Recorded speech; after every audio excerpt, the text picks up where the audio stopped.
Good morning, guys.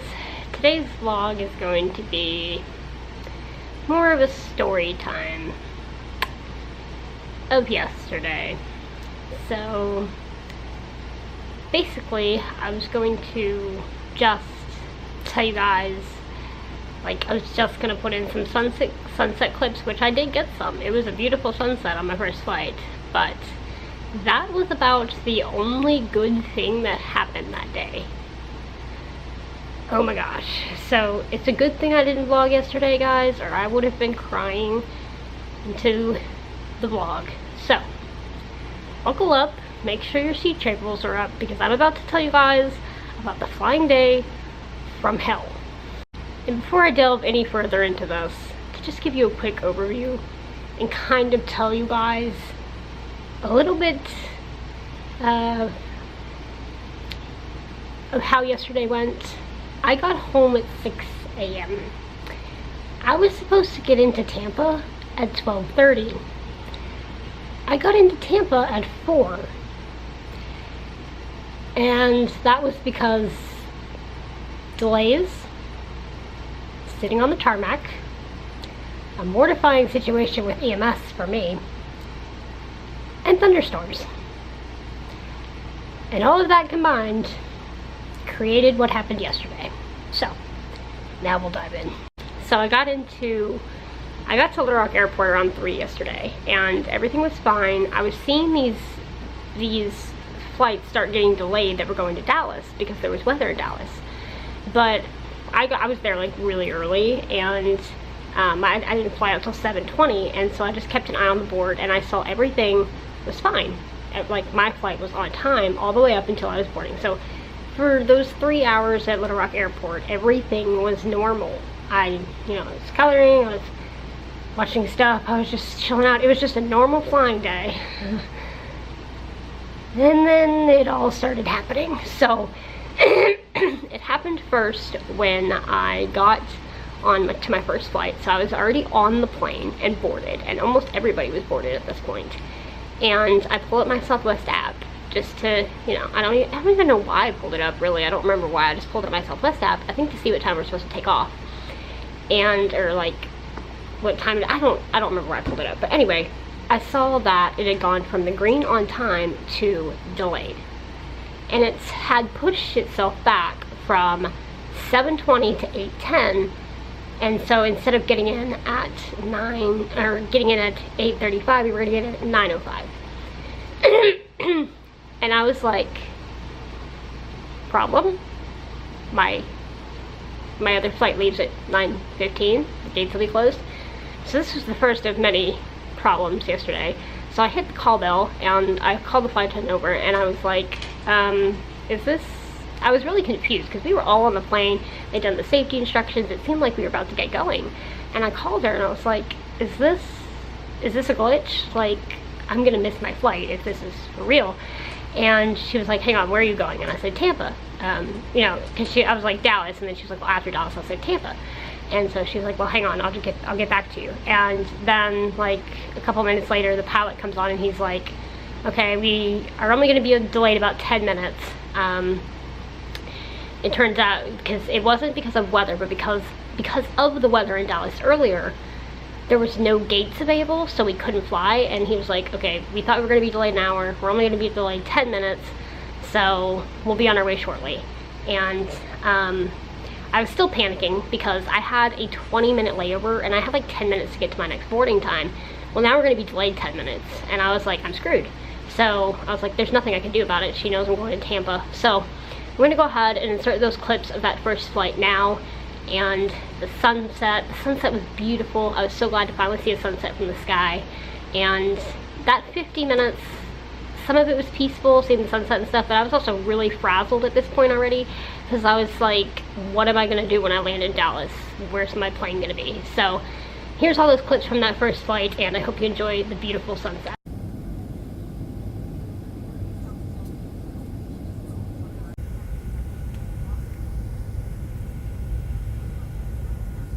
Finally got to see a sunset from here.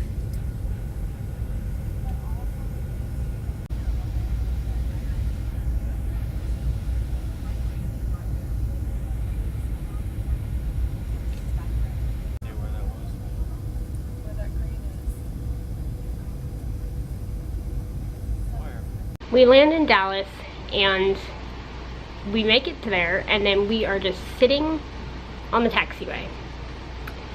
And at this point, my flight was supposedly already boarding, because I was supposed to board at 8:45, and I just kept seeing these minutes tick by. It's like 8:44, 8:49. I was like, I'm so screwed right now.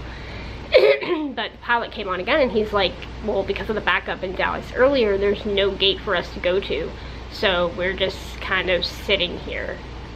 I was like, this is great. So I'm gonna put in a picture of us sitting at that taxiway. Actually, I think I took a video because there was a beautiful sunset over all the planes, and so here's that.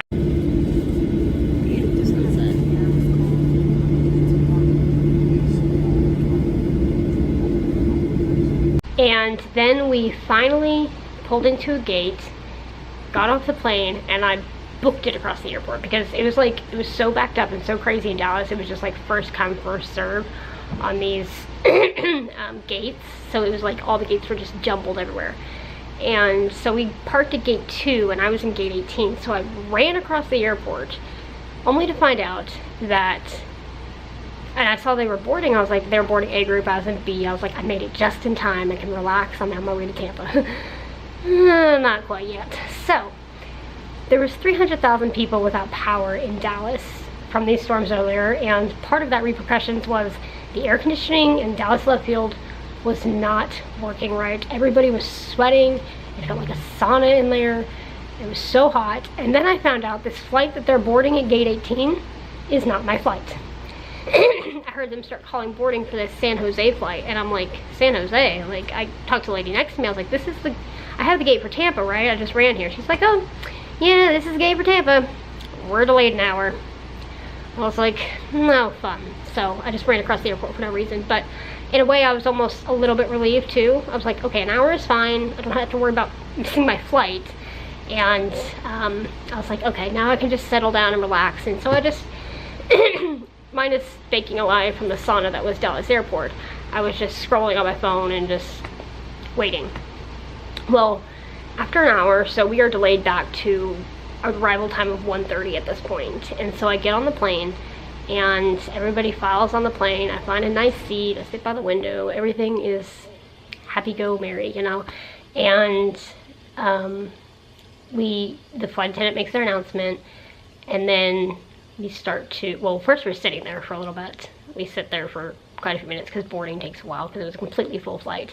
It was actually an overbooked flight. 3 people had to offered for travel vouchers. But anyway, so we're just sitting there, and then finally we start to push back.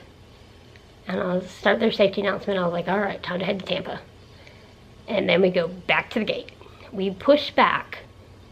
We're back there for maybe 2 minutes, not even 2 minutes, and then we go back to the gate. And I was like, everybody was really confused. And okay, well, let me back up. Actually, I forgot something. So first of all, they'd closed the doors, and we were getting ready to taxi back, and then they brought the jetway back because apparently another crew member had to get on board that wasn't on board. So then he got on board. That caused further delay, and then we pushed back, and then we went back to the gate. And the pilot comes on, and he's like, I'm so sorry, guys, but we had to be wheels up by 10:57, and it was past that at this point. Keep in mind, we were supposed to take off at 9:15, by the way. We had to be wheels up by 10:57, and we weren't, and so we have to get another first officer. Or he didn't even say we need to get another first officer. He just said, this first officer can't fly anymore. He's over his flight hours for FAA regulations, so I'll let you guys know when I know more about what's going to go on with this flight. I was like, say what? Like, I was like, wait, what? Like, everybody got so confused. Like, what is going to happen to this flight? Because the captain didn't know. He was like, I will let you know when I know more. And so I started calling people. I was like, I don't know if I'm going to have to sleep in Dallas. I don't know what's going on. People behind me were calling, like, we might be stuck in Dallas tonight. I don't know if this plane's going to fly. Hey guys, sorry. So I'm in a new spot because my camera battery died and I had to wait to recharge it. And I tried to do it on my phone, and I was having problems for the past 2 hours with the clips. Anyway, back to the story. So everybody was really confused. They were like, okay, what is going on? Like, are we gonna be able to fly tonight? And at this point, we'd already been stuck on the ground an hour, and it was just like, everybody was calling everybody. Like, you hear people talking all over the phone, all over the plane, like, calling people like, I don't know if we're gonna make it to Tampa tonight. And so after we've been sitting there for about an hour to an hour and a half, the pilot comes back on and he's like, good news everybody, we found a replacement first officer. He is currently flying into Dallas right now, and when he lands, we'll give him the great news that he's going to Tampa tonight, which kind of made us all laugh, which was nice because we were all getting frustrated at this point. The plane was like really hot.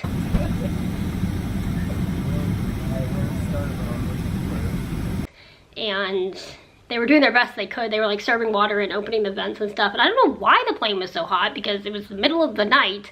Like at this point it was like 11, 12 o'clock at night, but it was really hot in that plane. And so anyway, so they kind of kept us up to date with that. It took him about 30 minutes from the time he announced that the first officer was coming to him actually getting on the plane. So at this point, we're setting ourselves up for an arrival of about 3:30 a.m. and we were supposed to get into Tampa at 12:30. By the time the first officer got on the plane, I was almost already supposed to be in Tampa. Like, it was crazy. But finally, after about 2 to 2.5 hours, I think it was about 2.5 hours sitting there at the gate on the tarmac, the first officer got there, and we were all like clapping. Like when we saw him walk on the plane, we all just started clapping. We were so happy. We were like, finally, we are going to get on our way. We've tried to do this twice now, and it's just been so much. I mean, guys, I love planes, but sitting on a plane for 2.5 hours when it's hot and in the middle of the night, and we were just, everybody on the plane was so happy that the first officer finally arrived. So he gets in there and the captain comes on and he's like, all right, we're just gonna redo some paperwork because I gotta do this for him, and then we will be on our way to Tampa. But hold up, because right as we were about to, not right as we were about to, but as they were doing this paperwork with this new first officer, the most mortifying thing that has ever happened to me in my entire life transpired. So we're sitting there on the plane waiting for them to finish their paperwork, and out of the blue, for no particular reason, I just got so dizzy and my vision was kind of blurry, and it was just like, if you guys have ever come close to passing out, that's what it was. I was like, I'm gonna pass out. Like, there was no ifs, ands, or buts about it. I was like, I'm going to pass out. So the people that I sat next to, unfortunately, did not speak English, so I was just like, I was on a 737-800, and the flight attendant button is like on the aisle seat, but not above every seat, and I was over at the window, so I couldn't reach it. So I just kept pointing at the button. I was like, can you press the button? Can you press the button? But they couldn't really understand what I was saying. So they were like fumbling with the air vents thinking I was hot, which is a reasonable conclusion because it was boiling hot in that plane. But finally they like pointed at the flight attendant button. I was like, yes, that button. So he pressed the button, and I told the flight attendant, I was like, I don't know what's going on. I just got really dizzy, like I'm gonna pass out kind of feeling. I don't know why. And I was kind of, in the beginning I wasn't. In the beginning I was just kind of scared because I knew, like, if this continues, I'm just going to like flop over on this plane. But as this progressed, I got extremely mortified and extremely embarrassed, and I still kind of am, to be completely honest.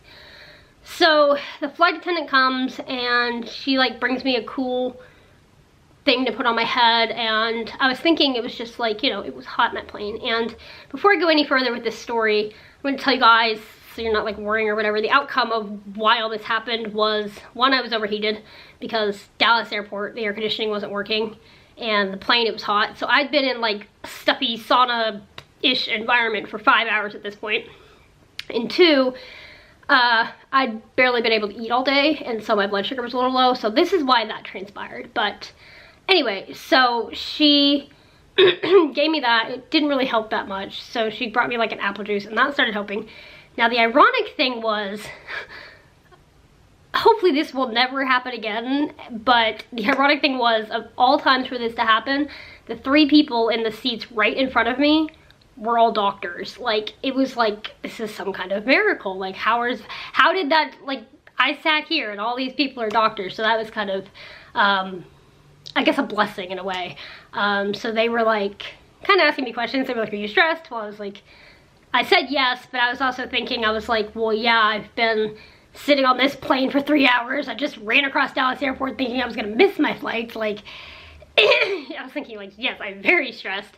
And then they were like, have you eaten much? And that's when I realized, I was like, I really haven't. I had one small little biscuit at McDonald's early yesterday morning. And then I had a little burger from Burger King, and that's all, and a little cheesecake thing like this big, and that's all I'd eaten all day. And that was like, at this point, over 8 hours ago. And so I was like, I really haven't eaten much today.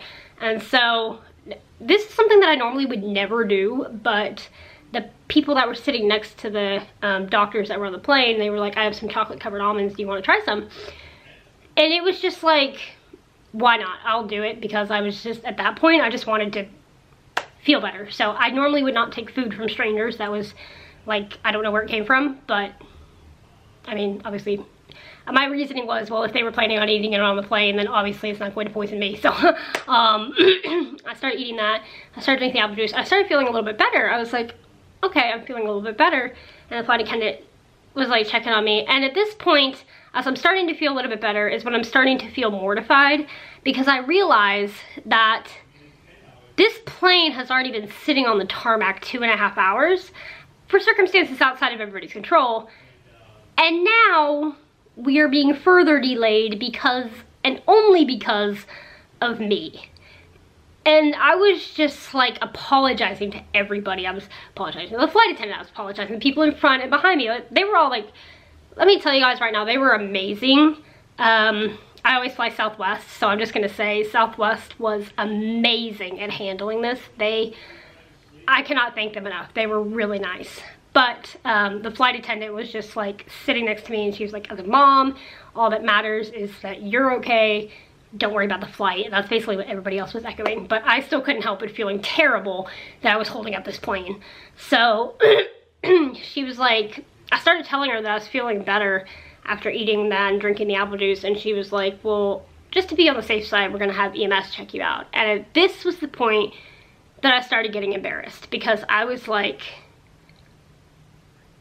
I can't describe how I felt in that moment, except for I wanted to crawl into a hole and disappear into the bowels of the plane, because now I knew we were gonna be further delayed, and I'm starting to feel better, and this is all my fault. Like, I say it's all my fault. It was out of my control, but it is in the moment, and kind of now it still feels it was all my fault. And so the people, like I said, the people next to me didn't speak English, so the flight attendant was like talking to them, I'm thinking it was in Spanish, and asked them to move so that the EMS could come over to where I was sitting.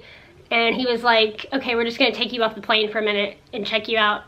And I was just like, wait, like, I was really confused. I was like, wait, I'm still gonna be able to fly, right? Like, I was like, I guess I wasn't thinking completely rationally in that moment either, because it was like almost 1 in the morning at this point, and I was stressed, and I was just had all this dizziness and almost passed out, and I was just like, I'm still gonna be able to fly, right? He's like, just come with us. So I was like, I'm fine to walk by myself. It's not like I was like, fall over or whatever, but the firefighter was like holding my arm and took me off the plane, and they had me sit in like this wheelchair thing and pushed me off to like where the jet bridge, you know how like the jet bridge is from the gate to the plane. They had me go just past the jet bridge, so I was like right at the gate.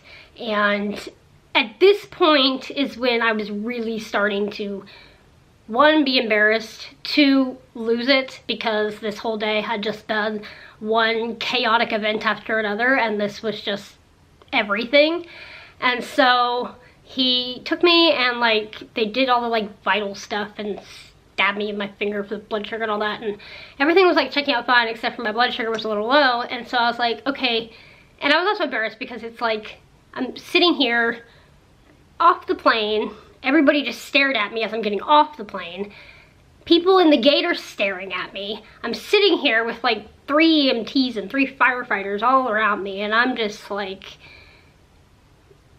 it was mortifying. So anyway, so everything checked out good, and I was like, okay, can I get back on the plane? And they were like, well, hold up, we want to call a doctor, just make sure that you can fly. And that was when I lost it. I just started sobbing.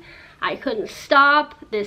I mean, they were being very kind. This EMT was just like, just try to calm down. He was like kneeling in front of me, just calm down, it's okay. And I was just sobbing to this EMT. I was like, I need to get to Tampa tonight. That's all I need to get to Tampa. I have this vacation that's coming up that I've been paying for 6 months, and all this was just pouring out. I was just sobbing to this EMT, and they were like figuring things out, and they called the doctor. They were like, okay, if you can, not on the plane, by the way, like a doctor on the phone. Anyway, they were like, if you can stand up without being dizzy, then we'll let you get back on the plane. And so I stood up and I was feeling fine. I was just emotionally not, but physically I was feeling better than I was. And the pilot came out, well, back up, the pilot came out before they said that I could get back on the plane. He was like, how are you doing?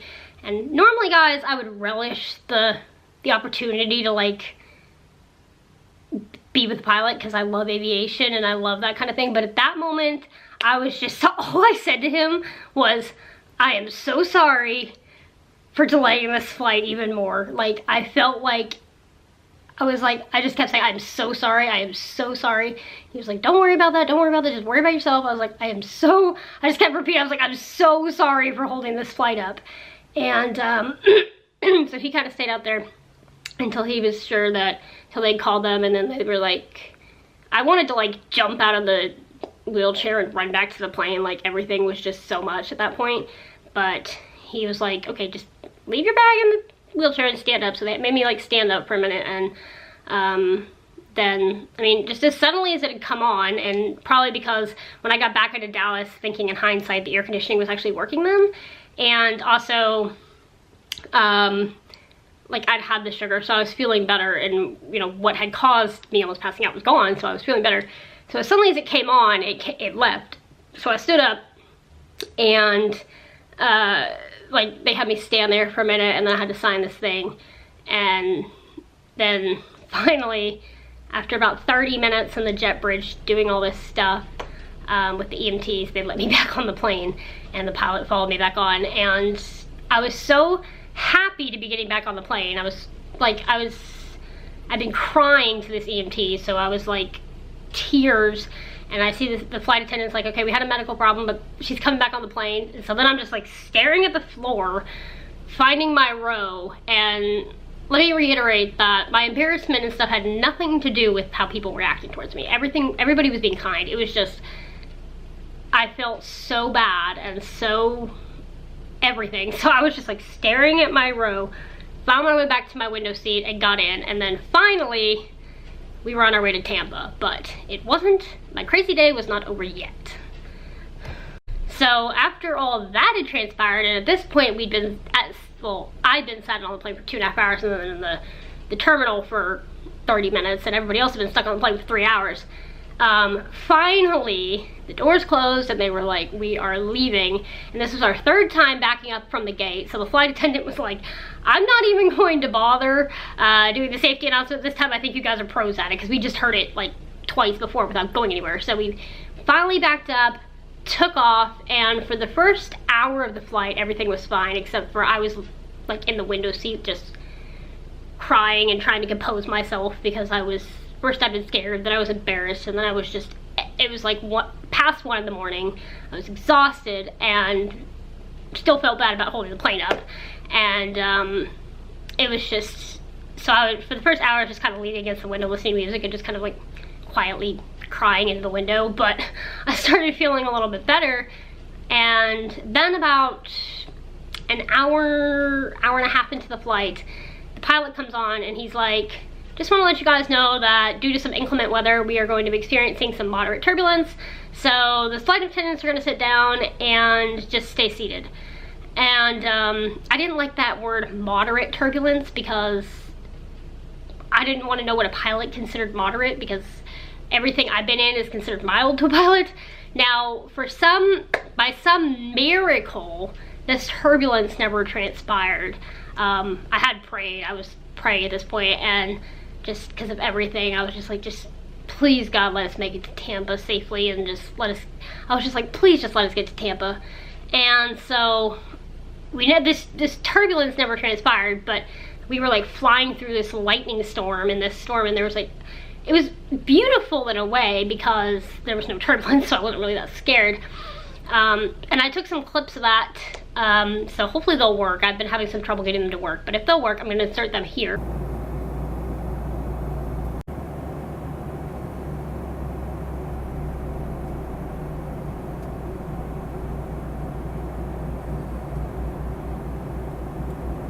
And really, the video doesn't do it justice at all. It was like lightning all around the plane. Like, I actually thought we were going to be struck by lightning with how much lightning there was.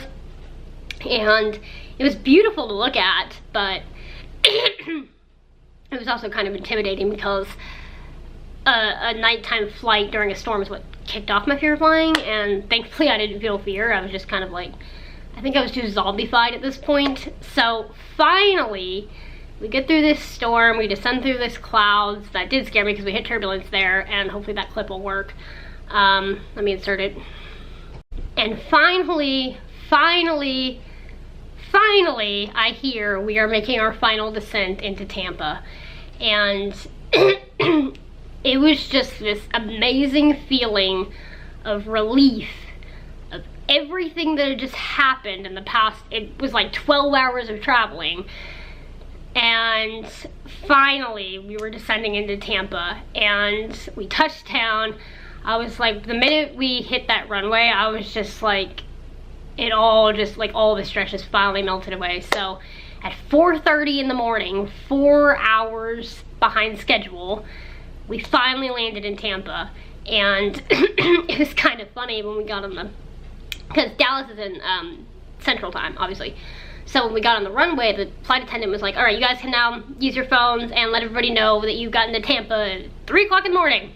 And the whole plane just goes, 4, like, she's like, all right, you're right, 4 o'clock. Let everybody know that you are in Tampa at 4 o'clock. Who's not sleeping at 4 o'clock in the morning. And so, it was just, oh, what a day, guys. I am glad that I decided, I'm interested to tell you guys about what happened yesterday, but I am glad that I decided to take yesterday off of vlogging, because with everything that happened, I don't think I could have emotionally handled vlogging. I probably would have been sobbing into the camera to you guys at that point. I did take some clips here and there of, you know, of the flights, but it was something else. We finally got back home around 6 a.m. last night. I slept about 5-ish hours, and then I got up and kind of been working on this video ever since because it's been causing me issues. But I just have to say that what happened yesterday hopefully will never happen again. I have to say that being taken off the flight by the EMTs, even though it was the right thing to do, because, well, passing out in the middle of the air wouldn't have been a very good option. At that moment, I was just like wanting to crawl into a hole, and then the delays and Dallas airport air conditioning not working, and thinking I was gonna miss my first flight. And yesterday was without a doubt one of the most stressful days, not even just traveling, but in general, one of the most stressful, crazy days I have ever had in my life. So that is the story of my flying adventure yesterday. I got a lot more adventure than I bargained for. I was looking for a pretty sunset, and I got everything else with it. So hopefully when I fly on Friday for the cruise, things will go a little bit smoother, and thankfully that time I won't be flying alone either. But thank you guys for watching this very long video, and what can I say more about yesterday except for you just never know. So I'll pick up the normal vlogs tomorrow. Good night.